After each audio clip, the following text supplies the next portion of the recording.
Well, just another free-flowing college hockey game. Is it midnight? Almost. Well, I can't tell you how proud I am of our team. I know people are going to talk about the penalties, as they should, but boy, we didn't feel very good about ourselves after we left Denver. And one of the things that I know they felt is, we need to be better than that. And when you have such a young team, you're trying to find out what your identity is going to be, when your makeup's going to be. And early on, I felt like we were a team that competed, but we weren't hard enough to play against. And boy, were we a lot harder to play against this weekend than we were at any point in the season. And we showed a lot of guts, we showed a lot of character, we showed a lot of stupidity. We just really gutted this one out. And from our goalie on out, our penalty kill was outstanding. I don't know how many block shots we had. Our effort, we never stopped. And, there were a lot of obstacles tonight, 3 5-on-3s, and a lot of those obstacles we planted ourselves. But it's early, and every coach is trying to figure out what the makeup of his team is, and I feel really good about what our makeup is right now. Coach, the last time you guys posted back-to-back shutouts was March 9th and March 15th of 2013. I'm sure that leaves you feeling pretty good about where you guys are shaping up on the back end there. Well, we've really come a long way in 3 weeks defensively. We've done a nice job protecting the net front. Jake played really well tonight. I'm not trying to take anything away from him, but for a team that had to kill 12 penalties, he didn't have to make a lot of great saves, but he was also a great goalie, so he makes a lot of potential great saves look easy. But boy, did we do a great job in front of him. Those 5-on-3s weren't for 20 seconds. Those 5-on-3s for a minute and a half, minute 40, and it's a testament to the condition they're in too, and the job that Kyle Check and Ben Prentice do with our players. These guys are in incredible shape, and I give them a ton of credit. Those guys do a great job with our players. They care about them, and they should feel a big part of this win, because without the conditioning that our guys are in, I don't know if we would be able to win this one tonight. One thing in hockey games, it's usually a pretty small margin for error, and those little bang plays can make the difference. And you got 2 of them with Jordan's goal in the first period and then Bobo's in the second. Kind of what did those do to maybe lift the spirits and say, hey, we're getting penalties, but we're still in this? Yeah, anytime you can kill a penalty and then get a goal, you should be able to ride that momentum, but we weren't able to do that because we kept taking penalties. And listen, I know what the mandate is, but I think the referees and the players all are continuing to figure out what a penalty is these days. Nobody wants to see that.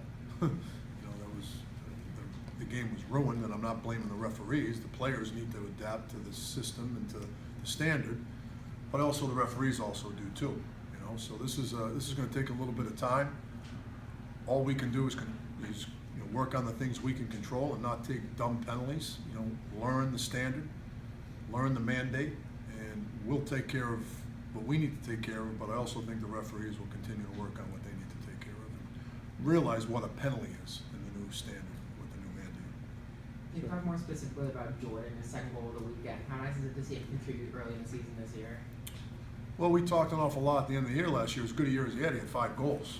When you're a guy that big and strong and have the talent he has, that ain't cutting. And he was determined to be more of a goal scorer. I think it started happening over the summer when he was at the World Junior Camp. He had 3 goals in that tournament, and he's picked up where he's left off. And he's a dominant player at this level, a dominant player, and he should be a dominant player on the score sheet. As you might imagine, Coach Pecknell wasn't very happy with his team's power play tonight. Still trying to figure out for sure who their goaltender is going to be, but what were your impressions of Quinnipiac, and could you imagine facing them again maybe in March? Yeah, they're a really good team, and I think Rand and I are both trying to figure out what our teams are really all about, as is every coach in the country. But they're well coached. They've got big, strong players. They've got some skill, and there was a reason they came in here with the record they had, and with all the hype and all the tout, because they're good, they're legitimately good, and they're going to be a team to reckon with come the spring. Why you guys killed off 12 penalties tonight? You had 7 power plays, and I think it went over 7. What do you think you need to work on the power play throughout the next week? Well, the problem when you kill 12 penalties is a lot of your power play guys are killing them. So by the time you get a power play, there's a little bit of tiredness, and maybe mentally there's a little bit of a break, you know, and you know that can happen. So you know, I mean, I know we're gonna have a great power play. I'm not worried about that. I would have liked to have got one tonight, as I'm sure all our players would have, but you know, we'll get there. We're a work in progress, and I think their understanding of what a power play is at our level, we're still learning that. You know, a lot of these guys are young kids, and what they perceive to be a power play and all the things you need to do on it may not work at this level. You know, early in the game, a long delay, trying to sort out penalties. What do you do as a coach to try and keep your guys in it and not keep them, like, keep their head in the game?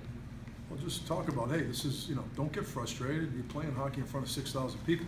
What the heck more do you want? You know, this should be fun. You're playing for your school, and you know, let's stay positive and let's enjoy this. You know, I mean, this is why you play. This is why you play sports. Saturday night in Boston, playing Quinnipiac, you know, ranked 4th in the country, and you got 6,000 people here. So let's, you know, don't mope around because you know you're taking some penalties. Let's stop taking them and let's enjoy this. And you know, I thought we maintained our positive energy and our enthusiasm throughout the game. Have you ever been involved in a game with 19 or more penalties and no power play goals? No, no, I've never seen that. No, never seen that.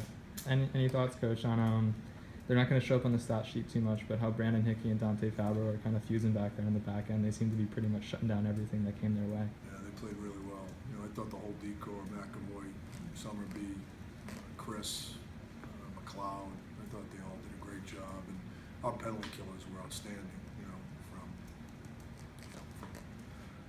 I know he didn't get a point tonight, but I thought Keller was outstanding tonight. He was all over the place. I mean, he's such a gritty player for a kid with that type of skill and his vision. And he's just, you know, those guys don't fall out of trees. And he's a heck of a player. He's a dominant player even when he doesn't score.